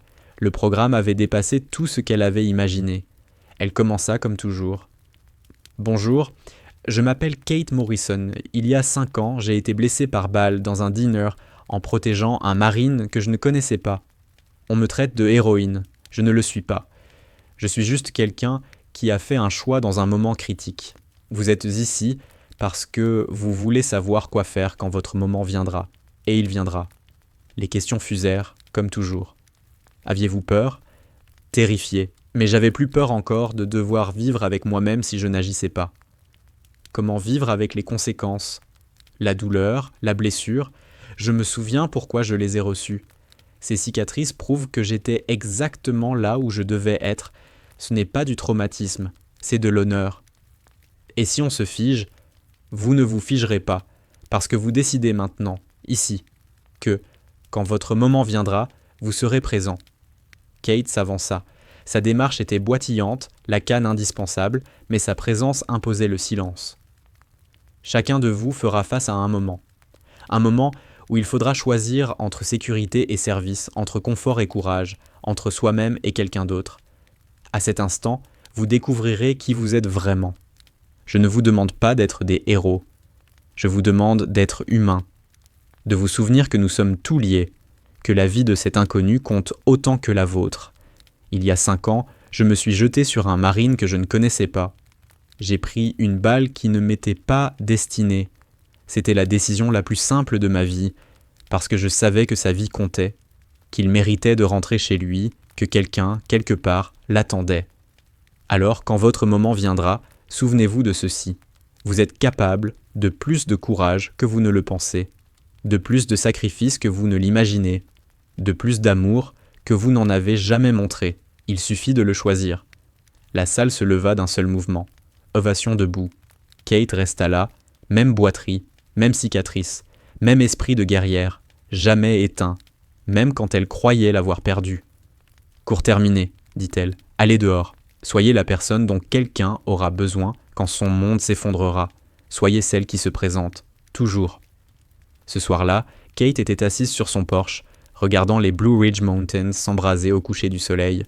Sa jambe la faisait souffrir. Elle le ferait toujours. Elle tenait la lettre de Ryan, usée par 5 années de relecture, et la photo de la cérémonie des Marines.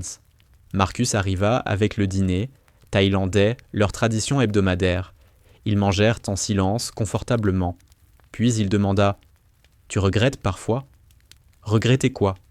Ce jour-là, d'avoir pris la balle, la douleur, tout ce qui a suivi. Kate ne réfléchit pas. Jamais. Pas une seule fois. Il hocha la tête. Je regrette que tu aies dû le faire, mais je suis reconnaissant que tu l'aies fait. J'y pense tous les jours, à la façon dont tout a dû s'aligner pour que nous soyons là, au même moment. Kate sourit. Je ne crois pas au destin, Marcus, mais je crois au devoir.